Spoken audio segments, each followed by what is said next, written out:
Meus irmãos, a paz do Senhor Jesus. Amém. Tem águia aí? Estou feliz por estar aqui essa noite.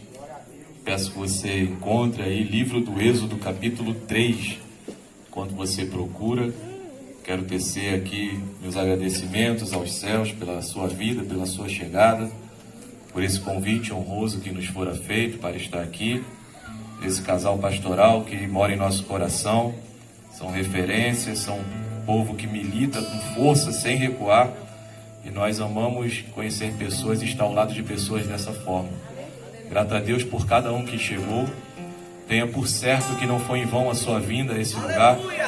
Tenha por certo que não é mais uma reunião de domingo e que você não veio porque não tinha outro lugar para ir. Tenha certeza que existe uma chama que vai ser acesa em seu coração essa noite. E que a partir de então algo novo e diferente vai acontecer.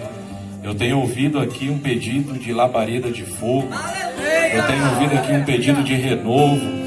Eu tenho ouvido aqui pedidos acerca de coisas espirituais. E quando nós nos reunimos em uma reunião espiritual e pedimos coisas espirituais, o Senhor se agrada e concede, porque Ele tem muito para nos dar. Você encontrou o Êxodo capítulo 3?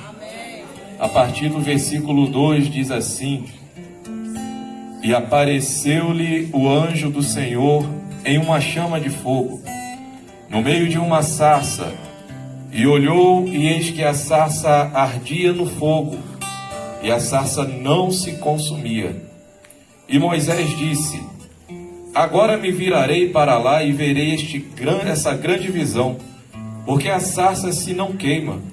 E, vendo o Senhor que se virava para lá a ver, bradou Deus a ele do meio da sarça e disse-lhe: Moisés, Moisés.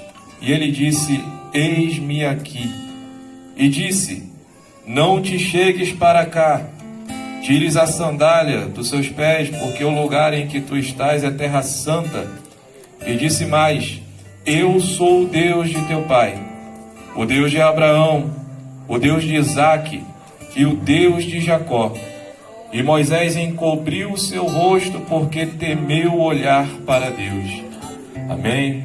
Você pode colocar uma de suas mãos sobre sua cabeça e repetir comigo: sono, sono, sono, tristeza, tristeza, tudo que me atormenta, roubadores de palavra, sejam neutralizados agora, em nome de Jesus. Tome seu assento, por gentileza. Estamos em um culto intitulado Culto de Missões. E missões, nós sabemos que, biblicamente falando, é uma ordem delegada, é uma ordem expelida por uma autoridade. E cada um dos que aqui estão nessa noite tem uma missão concedida por alguém superior que deu essa ordem. Ninguém é fruto do acaso, ninguém nasceu para vegetar ou para viver uma vida inteira sem conhecer o seu propósito, sem saber por que veio ao mundo. É normal ouvirmos da boca de pessoas: eu não presto para nada, eu não sirvo para nada, eu não sei por que eu estou vivendo ainda. E isso pode se titular uma blasfêmia, porque ninguém nasceu para não servir para nada. Ninguém nasceu para vegetar e para ser um empecilho na vida de alguém. Se você nasceu, você já ganhou uma grande competição naquela corrida lá dos espermatozoides, em que muitos poderiam ter chegado na sua frente, mas você conseguiu chegar não por mérito, mas porque já havia uma seleção, uma escolha. Deus não trouxe ninguém para a face da terra para ser empecilho para outrem, ou para ser alguém vegetante, alguém sem propósito. Todos nós que aqui estamos e até os que não estão, tem um propósito, tem uma missão delegada sobre essa pessoa. A questão é: como descobrir a minha missão? Como descobrir o meu propósito? Pessoas nascem, crescem, reproduzem e morrem. E infelizmente muitas dessas pessoas não conhecem a sua missão. A pior coisa que existe não é você morrer. A pior coisa que existe é você viver uma vida sem conhecer a sua missão. A pior coisa que existe para qualquer ser humano é nascer, crescer, reproduzir e viver anos a fio sem saber o motivo pelo qual veio ao mundo. A pior tragédia da vida não é morte, mas é uma vida sem propósito. A ponto que um dos lugares, ou o lugar mais rico do mundo, é um cemitério. Cada cidade tem um lugar riquíssimo chamado cemitério. Por que ele é rico, pastor? Porque lá está enterrado compositores que nunca escreveram uma música. Lá está enterrado empresários que nunca abriram a sua empresa. Lá está enterrado preletores com palavras poderosas que impactariam vidas que nunca ministraram uma palavra. Lá estão enterradas pessoas com ótimos conselhos que nunca aconselharam ninguém. Por isso lá é um lugar rico. Pessoas não conheceram o seu propósito antes de ir para a sepultura. Porém, o Senhor nos dá a oportunidade de conhecer o nosso propósito para chegarmos lá vazio, e se chegarmos, porque a qualquer momento o Senhor pode voltar e nos recolher dessa terra. A nossa missão aqui é chegar cheio e sair vazio, e não chegar cheio e sair com tudo aquilo que o Senhor colocou em cada um de nós. Existe uma capacitação sobre a sua vida, e se essa capacitação não existe, o Senhor vai colocar ela sobre você para que você entenda: eu não sou um qualquer, eu não sou um largado ou um abandonado, eu sou alguém com uma missão, e eu vou cumprir essa missão até o último dia da minha vida. Se essa missão é dentro da minha casa, eu vou cuidar da minha casa. Se essa missão é na igreja que eu congrego, eu vou cumprir essa missão lá. Se essa missão é ir levar o evangelho aonde outros não conseguem ir, eu vou fazer tal coisa. Se a minha missão é simples ou é complexa, eu vou cumprir a minha missão. Essa tem que ser a nossa meta. A nossa maior missão é chegar ao céu. A nossa maior missão é cuidar da sua salvação para que você não perca a sua coroa. A sua maior missão é: eu preciso ter certeza da minha salvação, para que quando o Senhor volte eu não fique aqui nesse lugar. A sua maior missão é entender que você foi chamado para um grande projeto chamado céu. Você está na terra, porém não é da terra. Você está na terra, mas você aqui é um peregrino, é um forasteiro. Você está na terra, mas não pode se apegar a coisas da terra. As coisas da terra não podem nem tirar o teu sono e roubar a sua paz. Sabe por quê? Porque estamos na terra vivendo o reino de Deus. E o reino de Deus é justiça, paz e alegria no Espírito Santo de Deus. Que justiça é essa? O sangue de Jesus me justificou.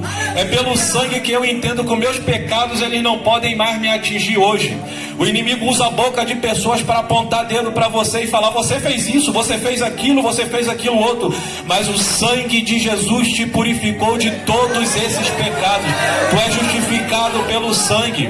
O que passou é daqui para frente. Siga para o alvo da soberana vocação em Cristo Jesus.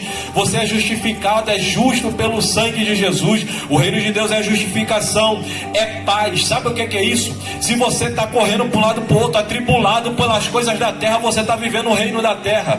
Mas se no meio da guerra você consegue ter a paz do céu, você está vivendo o reino de Deus. Quem não tem paz recebe paz nessa noite. Se alguma coisa da terra está tirando o teu sono, que o teu sono volte à tua vida nessa noite, porque tu não é da terra, tu é do céu, e quem é do céu tem paz. Mas a guerra está travada, pastor. É no meio da guerra que a paz chega. Você não precisa guerrear essa guerra, porque já tem alguém que guerreia guerras por você. O que eu preciso fazer no meio da guerra? Ter paz. Tenha paz. Olha para alguém que está do teu lado e fala assim: tenha paz, tenha paz, porque o teu reino não é da terra. O teu reino não é daqui. O teu governador, o teu governante, ele não está assim agora, correndo de um lado para o outro. O que é que eu vou fazer? O que é que não? O teu governante, ele está sentado num alto e sublime trono, e só se assenta quem tem autoridade, não tem preocupação. O teu Deus, ele está sentado agora, ele não está de pé, desesperado, querubim me abana. O que é que eu vou fazer? Não, ele tem o controle de tudo. O homem não tem o controle do que está acontecendo na terra, mas ele tem o controle de tudo sobre a palma da mão dele. Talvez você perdeu o controle de algumas coisas aí na tua vida, mas ele não perdeu o controle da sua vida. A tua missão vai ser cumprida até o último dia da sua vida. A tua história não se resume ao momento que você está vivendo agora, mas a tua história se resume ao propósito que Deus predefiniu lá atrás, e você vai chegar até o final. Alguém recebe essa palavra na noite de hoje? E é sobre isso que eu quero falar, meus irmãos. Moisés viveu 120 anos. 120 anos de existência. E desses 120 anos nós podemos dividir em três períodos de 40, 40, 40, que vai dar 120. Os primeiros 40 anos de Moisés estava sendo treinado, estava sendo adestrado, estava estudando filosofia, estava estudando ciência, estava estudando línguas, estava estudando ali os dialetos dos povos. Para quê? Para ser faraó. Você conhece a história, Moisés foi filho adotivo da filha de Faraó, e Moisés estava ali dentro do palácio agora estudando para quê? Para ser faraó. Esses 40 anos Moisés estava se preparando para quê? Para um grande feito. O que Moisés tinha? Moisés tinha sua barba faraônica já, Moisés já tinha as esfinges no peito, já tinha as duas adagas que cruzava, que simbolizava autoridade e poder sobre o povo. Moisés já tinha a sua sobrancelha raspada, a sua cabeça raspada, ele já tinha os seus olhos pintados com aquelas curvaturas pretas que ia de ponta a ponta, simbolizando ali o tigre, simbolizando ali o animal que eles tanto aclamavam naquele tempo. Moisés já tinha uma sandália no pé, que essa sandália era toda trançada e vinha quase até o joelho. Que sandália é essa? Era a sandália que simbolizava o Deus Ra, que era o Deus Sol, o Deus máximo dos egípcios. Moisés já estava todo preparado para quê? Para ser faraó. Com 16 anos de idade, o que aconteceu? Moisés estava já montando a sua tese, o seu TCC. Quem fez faculdade ou está fazendo sabe o que é isso. É a tese que é montada ali no final, é feito um livro acerca de tudo aquilo que a pessoa estudou para ser aprovado. Moisés já estava fazendo isso, e essa história é uma história judaica. Aí os judeus vão contar que Moisés, quando estava elaborando seu TCC, ele tinha que conhecer o Deus de todos os povos. Ele tinha que conhecer o Deus de todos os povos que estavam ali em torno do Egito. E ele começou a sua empreitada. Ele chegava em um vilarejo e falava: qual é o seu Deus? E alguém falava: o meu Deus é o Deus fulano. Ele falava: me mostra uma imagem do seu Deus. A pessoa falava: vem cá. Aí levava lá e mostrava: essa aqui é a imagem do meu Deus. E ele fazia ali a anotação acerca daquela imagem que ele via. E ele já estava quase concluindo todos os povos, quando ele chegou a um povo chamado povo hebreu. E esse povo era um povo diferente, porque ele perguntou aonde estava o povo o Deus desse povo. E uma senhora com a voz trêmula falou: nós não temos uma imagem do nosso Deus, porém o nosso Deus, ele é vivo e é real, está conosco. E Moisés falou: é impossível, todos os povos que eu passei tinham a imagem de um Deus. Como é que o seu povo, teu Deus, não tem uma imagem? Você não tem nada que represente o seu Deus. Você não me mostra nada que eu possa anotar acerca da visão do seu Deus. E essa senhora falou: eu posso te levar a um lugar, e quando nós chegarmos lá, talvez isso ajude o senhor. Ele colocou aquela senhora na carruagem, e foram quilômetros a fio, até chegarem a um túmulo. E quando chegou naquele túmulo, a senhora se ajoelhou e adorou ao Deus que ela não via, mas acreditava, pela vida de quem estava enterrado ali. E o que estava escrito naquela lápide, Abraão, Isaque e Jacó, era o túmulo deles. Aí ele falou: cadê a imagem do teu Deus? Ela falou: olha, o nosso Deus é o Deus desses patriarcas aqui, ó. Foram eles que nos ensinaram acerca do Deus que nós acreditamos, mas não vemos. Aí conta a história judaica que Moisés se enfureceu e falou: você me trouxe aqui para olhar para uma catatumba com 3 nomes que eu nem sei quem são. E ele foi embora e não concluiu a sua tese, o seu doutorado, não concluiu ali a sua tese para passar para ser faraó. E aquela questão ficou ali, ó, permeando por anos, ao ponto que agora Moisés vai chegar diante de uma sarça, e quando ele olha aquela sarça não consumindo, ele olhou para aquela sarça e achou estranho, estava procurando um bichinho, não achou o bichinho, mas a sarça queimava e não consumia. Ele fala: eu vou me aproximar para ver o que está acontecendo. Moisés já não tinha mais aquela barba faraônica, toda trançada, a barba dele já era uma barba grande de pastor. Moisés já não tinha mais a sua sobrancelha, a sua cabeça raspada, já tinha cabelo. Ele não tinha mais na sua mão as adagas, as adagas de autoridade, mas ele já tinha um cajado sobre a sua mão de pastor. Moisés já não tinha mais aquela saia bonita, faraônica, toda adornada, mas ele tinha um vestidão de pastor. E a única coisa que tinha sobre os pés dele ainda era aquela sandália do Deus Ra. E quando ele foi se aproximando, a primeira coisa que Deus falou com Moisés: tira a sandália dos teus pés. Ou seja, acabou o projeto de ser faraó, porque tu vai conhecer a tua missão a partir de hoje. Moisés não sabia quem estava falando com ele, mas quem estava falando com ele se apresentou. Lá atrás ele não sabia quem era, porque ele só olhou e viu 3 nomes escritos lá, mas agora o Deus dos 3 nomes se apresenta para ele e fala: eu sou o Deus de Abraão, eu sou o Deus de Isaac, eu sou o Deus de Jacó. Aquele lá atrás que você não sabia quem era, tu tá cara a cara com ele agora. E dura coisa é conhecer o Deus poderoso cara a cara, porque quando a gente chega frente a frente com ele é diferente. Os nossos projetos ficam para trás, os nossos planos são quebrados um a um, e o que vai prevalecer é a vontade dele na minha vida e na sua vida. Tá aqui Deus falando: Moisés, tu quer me conhecer? Tira a esperança de ser faraó dos teus pés. Aquela sandália, talvez Moisés olhava para ela e falava: é a sandália do Deus Ra. Um dia eu vou voltar e vou ser faraó. Já viu quando alguém aceita Jesus e fica naquela esperança de alguma coisa lá de trás aconteça ainda? É o Senhor falando: aqui é diferente. Aqui ou você tira a sandália dos teus pés, ou não tem encontro e missão comigo não. Porque para ele ou é tudo ou não é nada. Alguém vai falar: Deus quer muito da gente. Irmão, Deus nunca quis e nunca vai querer muito da gente. Ele quer tudo. Ele quer tudo. Ou você dá tudo ou muito não adianta.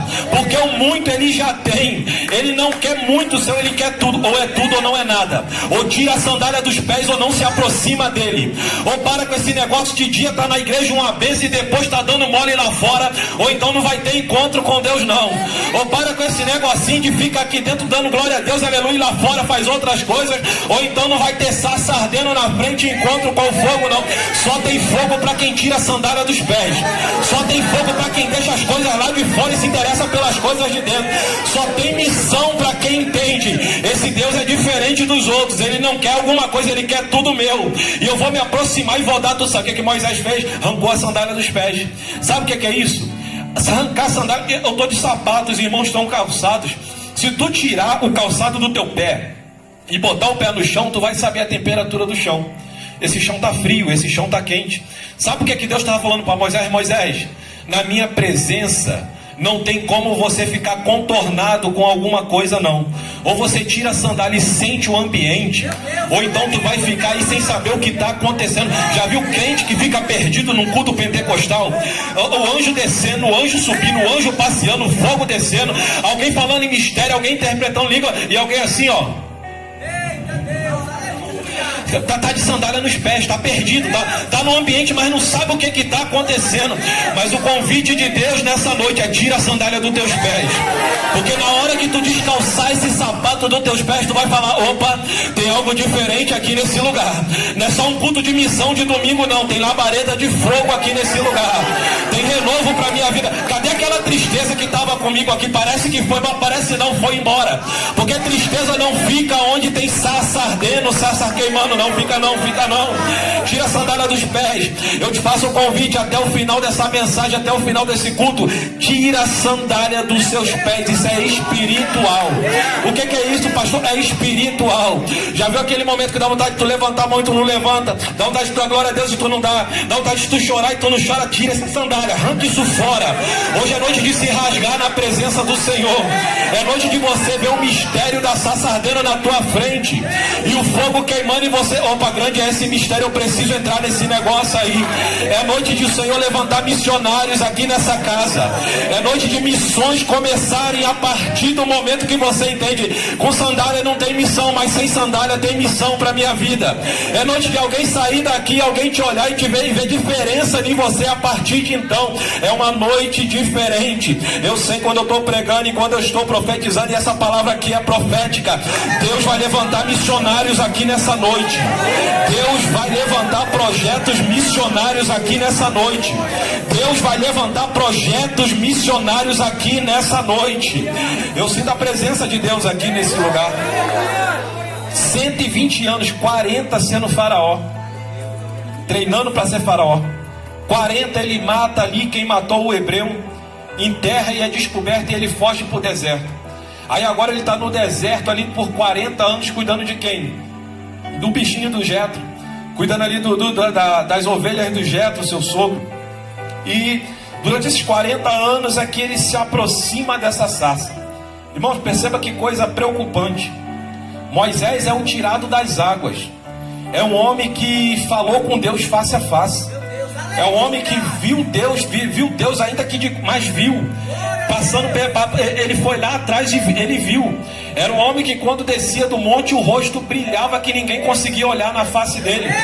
Era um homem que quando Deus falou com o povo, o som era tão forte de buzina, de tambores, de trovões, que o povo se assustou e falou: não, Moisés, fica só você nesse rolo aí, eu não quero isso para mim não. Ele falou: eu vou me encontrar com ele. Subia, ficava 40 dias lá em cima, recebendo a palavra de Deus, recebendo o rolo que Deus estava dando para ele. Era um homem de uma intimidade profunda, imensa. Moisés era aquele que quando colocava a mão sobre 70, a unção era compartilhada e todos eles recebiam. Moisés era aquele que quando abria a boca as coisas aconteciam, porque tinha autoridade de Deus para falar. É desse homem que nós estamos falando, mas percebam, ele passou 80 anos sem ouvir a voz de Deus. Irmão, é muito tempo. Alguém com chamado, alguém com a missão, alguém com a delegação ficou 80 anos sem conhecer o verdadeiro Deus. Sabe por quê?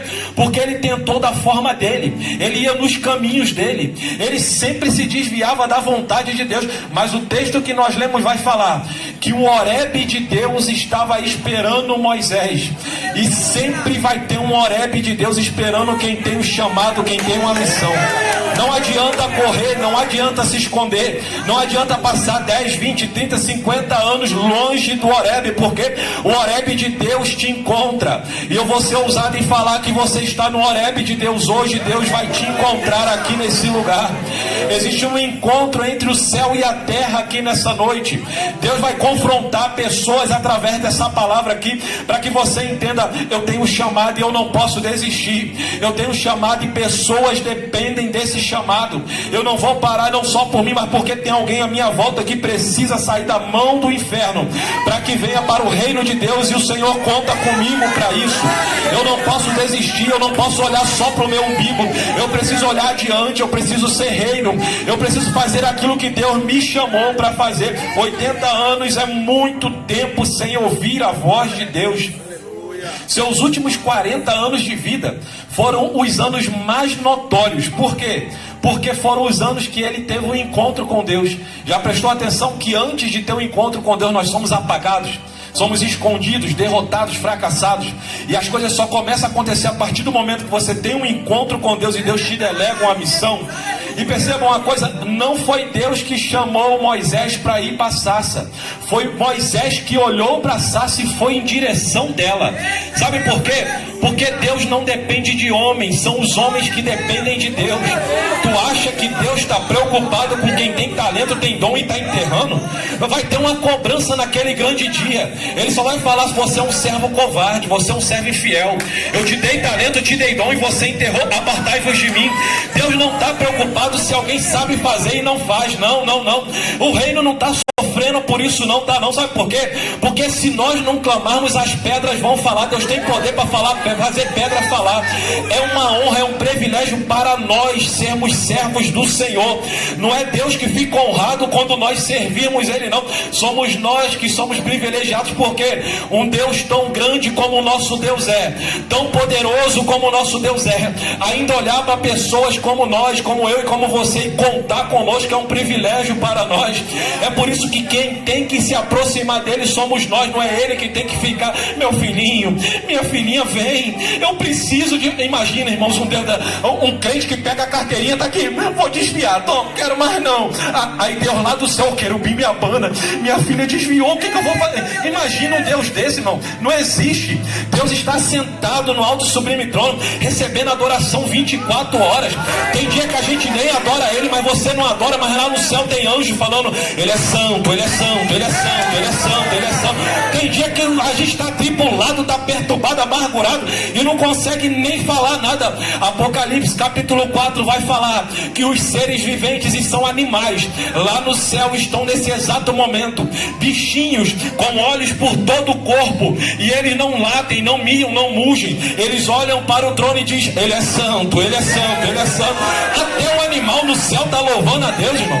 Tem 24 velhinhos lá agora, agora, que está dando aula pra gente aqui na terra. A gente está sentadinho ouvindo a palavra, se alimentando, mas no céu não. Tem 24 velhinhos que está sentado aqui, ó, com a coroa na cabeça. Talvez coroa na cabeça já era suficiente para falar, não, tô de idade, já tem coroa, deixa eu ficar quietinho aqui. Mas não, os 24 tira a coroa, coloca no chão e se ajoelha e fala, ele é santo, ele é santo, ele é santo.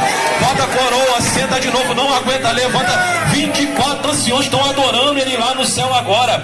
Ele não depende de adoração do homem, mas ainda quando alguém adora ele, ele olha lá de cima e fala assim, ó, tem crente lá no seminário me adorando. Tem anjo aqui no céu, é perfeita essa adoração aqui em cima, mas lá na terra alguém está sofrendo, mas está me dando glória. Alguém está sofrendo, mas está dando aleluia. Está na hora de eu mandar a sarça de fogo arder lá naquele lugar.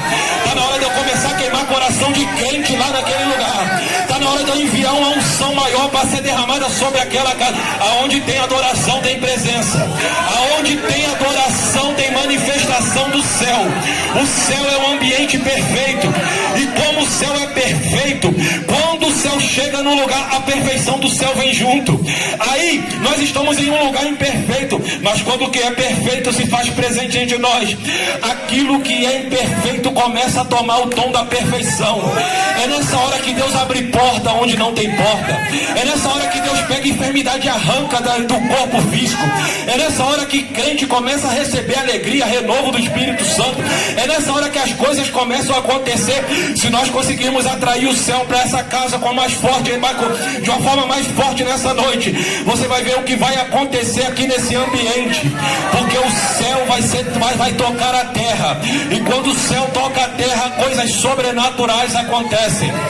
É a hora que eu não preciso mais falar. É a hora que você não precisa mais falar. Por quê? Porque o dono do ambiente chegou. O dono do ambiente começa a tocar. A atmosfera do céu, ela começa com a Shekinah. O que é a Shekinah? A Shekinah é a presença de Deus. Como é que nós atraímos a presença de Deus quando nós estamos louvando? Nós começamos a cantar, começamos a louvar, e a presença de Deus que é habitável no meio dos louvores começa a chegar. Você já viu que você chega aqui cabisbaixo, você chega aqui meio sem direção, aí você ouve um louvor, você começa a alegrar seu coração, aí aquele louvor já começa a quebrar a tua alma, daqui a pouco você está chorando. Pronto, é nessa hora que a presença começa a procurar o lugar, começa a procurar ambiente, aí encontra um, encontra outro e vai encontrando, aí chega o momento do louvor passa, a Shekinah já está, chega a hora da palavra, que palavra já não é mais culto, palavra já é resposta de culto. Sabe por que tu glorifica a Deus nessa mensagem? É porque você cultuou hoje. Se você não cultuasse, não tinha glória a Deus nem aleluia. Tu ia reclamar da mensagem, tu ia falar, aquele pastor Will lá do Rio de Janeiro, ele não tem aquela voz assim que fala, ele não, eu gosto desses daí.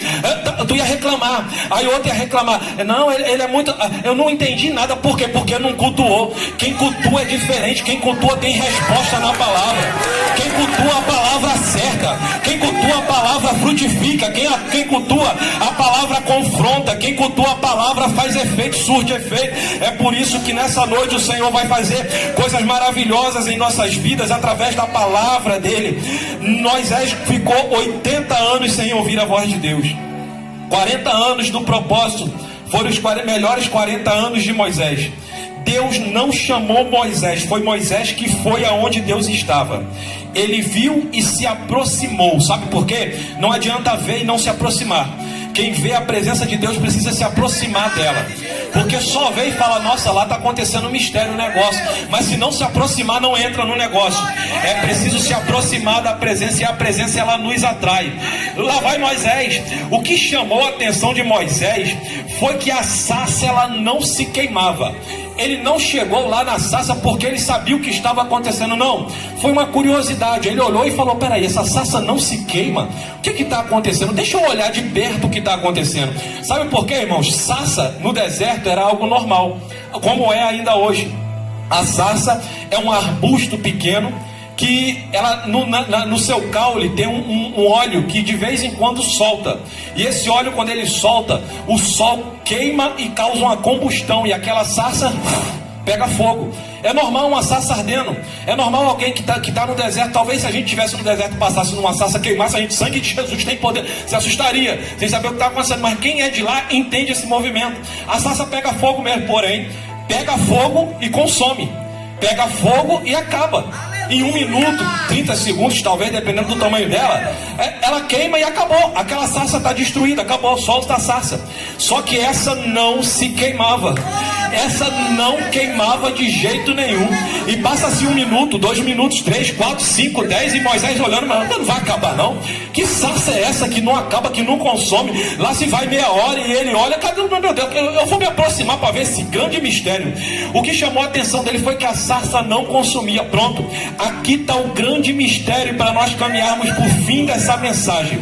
A sarça queimar era normal. O que não era normal era ela não se consumir. O segredo dessa sarça está no versículo 2 que nós lemos aqui. E apareceu-lhe o anjo do Senhor em uma chama de fogo do meio da sarça. Você percebe que a sarça está queimando, mas não foi aquele fogo de fora que apareceu e falou com Moisés. O que apareceu foi uma chama dentro da sarça. E dali saiu uma voz para falar com Moisés. Não era o fogo de fora que falou com Moisés, foi uma chama que estava dentro. Sabe por quê? O que importa não é o fogo de fora, o que importa é o fogo de dentro. O que fala não é o fogo de fora, o que fala é o fogo de dentro. Essa sarça já era para ter acabado há muito tempo, mas tinha um fogo dentro dela que não deixava ela ser consumida. Sabe o que é que esse texto fala conosco? O fogo de fora não vai te destruir, porque você tem uma chama acesa dentro do teu coração que não apaga. E essa chama ela vai falar, essa chama ela vai sair, vai falar no momento oportuno. Moisés olhou e uma chama saiu de dentro e uma voz saiu de dentro daquela chama. O interessante é que essa voz se identificou, era o anjo do Senhor com A maiúsculo. E nós sabemos que sempre que um texto bíblico falar sobre o anjo do Senhor com A maiúsculo, não se trata de um anjo comum, de um anjo mensageiro ou anjo de guerra. Se trata de Jesus. Jesus de forma teofânica, como diz a teologia, ou cristofânica. Jesus aparecendo de uma forma em que ele se mostra naquele momento para falar com o homem. Era Jesus falando dentro dessa sarça. Pastor, como é que você me prova isso? Lá em João capítulo 8, versículo 51, a partir do versículo 51, Jesus conversando ali com os fariseus, saduceus, explicando coisas que eles não entendiam. E eles falaram, peraí, tu nem conheceu Moisés e já quer me falar dessas coisas? E Jesus falando, antes que Moisés existisse, eu sou. Pronto. Jesus identificando-se como eu sou. E perceba que essa voz que saiu da sarça, Moisés perguntou, como é o seu nome?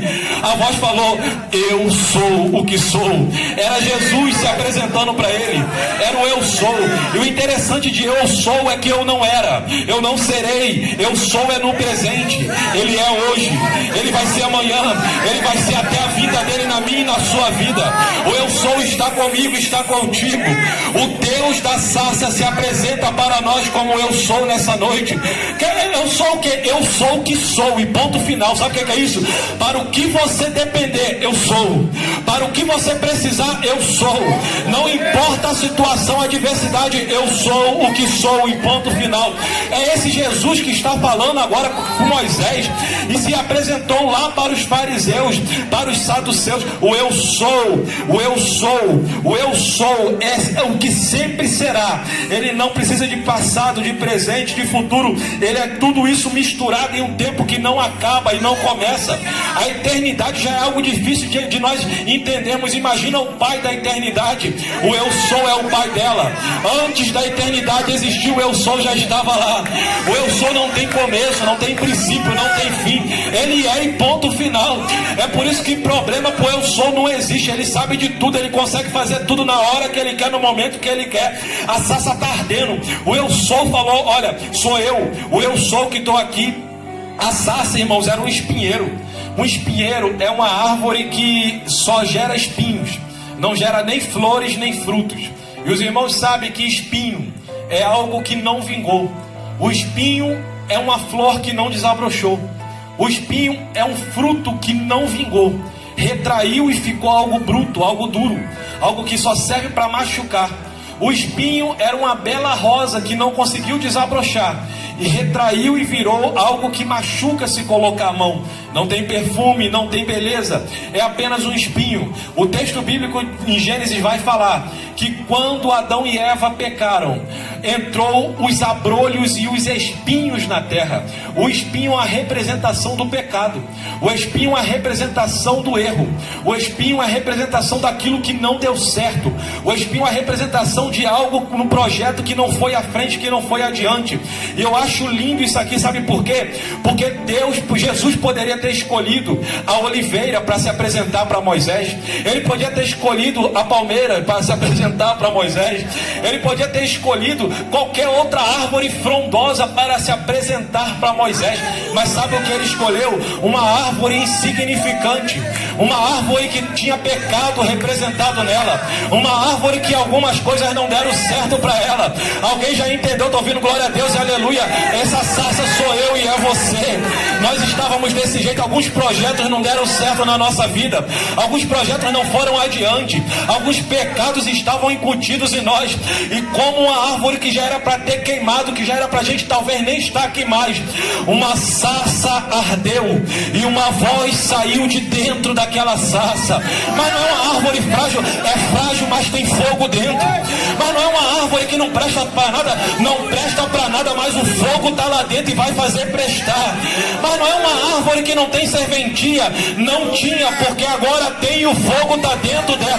Cadê os arbustos de Deus que queimam nessa noite? Cadê os arbustos de Deus que tem fogo dentro? O fogo vai queimar no teu coração, crente. O fogo vai queimar no teu coração. Sempre que um altar era oferecido, fogo tinha que ter nele. O profeta de Baal está lá, batendo tambor, fazendo a corimba. E Elias falou, traz água, joga água aí. E o que aconteceu? Fogo. Sempre que alguém oferecia um altar, fogo descia. Caim está lá e Abel. Aí alguém oferece um altar que foi agradável a Deus, e ao invés de rejeição veio o quê? Fogo. Sempre que um altar era erigido, o fogo descia e consumia aquele propósito, aquilo que foi colocado ali. Um cordeiro foi sacrificado, representando Jesus que viria depois como cordeiro perfeito. E aquele altar, o fogo desceu e consumiu. Agora Jesus vem, o cordeiro perfeito, e ele vai lá e morre na cruz por mim e por você. E talvez os demônios olharem e falaram: opa, para ter altar e ter cordeiro tem que ter fogo. Se o fogo não consumiu ele na cruz, tem alguma coisa errada aí. Tem alguma coisa errada aí. Era para ele queimar ali, ó. Se ele é o cordeiro perfeito, o fogo era para descer na cruz e consumir ele, porque a resposta para altar é fogo. A resposta para propósito, para missão é fogo. Por que o fogo não consumiu ele? Aí depois de 3 dias Jesus vem e ele fala: não se preocupe, o altar foi erigido lá na cruz, eu fui o cordeiro perfeito que fui imolado lá, mas eu vou enviar o fogo. Eu vou enviar o fogo e o fogo vai descer. E quando o fogo descer, vai queimar corações. Quando o fogo descer, vai queimar corações. E o fogo arde continuamente sobre o altar e não se apaga. Ele falou: é melhor que ele venha. É melhor que ele venha. Sabe por quê? Porque ele vai trazer o fogo do altar. A sarça da chama vai queimar em coração de crente com missão. A sarça do fogo vai queimar no coração de crente com missão. A sarça da missão vai queimar no nosso coração. E o fogo do Espírito Santo desceu sobre toda a casa. Ah, isso aqui é lindo, irmãos. Atos 2 é algo lindo. É a resposta do altar lá da cruz, é o fogo descendo. Eu fico imaginando Pedro, Tiago, João, todos eles reunidos. E deixa eu te falar algo curioso. Eles não estavam em oração. Sabe por quê? Judeu, ele não ora sentado. Judeu, ele não ora sentado. Judeu, ele ora em pé e fazendo movimentos no corpo. Agora a Bíblia vai falar que eles estavam reunidos e assentados no mesmo lugar. Provavelmente era um lugar de refeição. Era um lugar que eles estavam ali fazendo a sua alimentação. E eu fico imaginando: ô Tiago, tu fechou aquela janela lá em cima? Tiago, fechei, João. Ô estou ouvindo som de vento. Eu também estou ouvindo, é um barulho estranho. Mas eu não estou sentindo o vento aqui, é só um som. E parece que é som de vento veemente, impetuoso. Parece que é um som diferente do vento que a gente conhece. O que será que está acontecendo aqui? Ô João, eu estou vendo um negócio estranho em cima da tua cabeça. O que você está vendo, Thiago? Ô Pedro, você está vendo também? Estou vendo. O que é isso? É fogo em cima da cabeça. É fogo em cima da cabeça. Vem como labaredas de fogo. Vem como labaredas de fogo. E pouse sobre cada um de nós. E pouse sobre cada um de nós. Vem como labaredas de fogo. Você quer? Você quer? Elevar o Aticamandorocié. E pouse sobre cada um de nós. E pouse sobre cada um de nós. Quem pede? Vem como labaredas de fogo. Vem como labaredas de fogo. E pouse sobre cada um de nós. E pouse sobre cada um de nós. Vem como labaredas. Chama, chama, chama, chama. Chama, chama, chama, chama. Deus vai levantar missionário aqui nessa noite. Deus vai levantar missões aqui nessa noite. Deixa o fogo te queimar, querido. Deixa o fogo te queimar nessa noite. Deixa o fogo te queimar nessa noite. A sarça ainda arde. A sarça ainda queima. A sarça ainda está acesa. Esse fogo queima e não consome. Esse fogo queima e não deixa acabar. O fogo de fora quer acabar contigo. O fogo de fora quer te destruir. O fogo de fora quer exterminar a tua existência. O fogo de fora quer fazer com que você fale. O fogo de fora quer fazer com que você não caminhe mais. Mas existe um fogo dentro. Existe um fogo dentro. Existe um fogo dentro. Ei, olha aqui. Deixa eu falar um negócio contigo. Deixa esse fogo queimar hoje. Deixa. Cadê você? Cadê você? Cadê você que ainda sente o fogo queimando? Cadê você que tira a sandália dos teus pés e entra nesse negócio agora?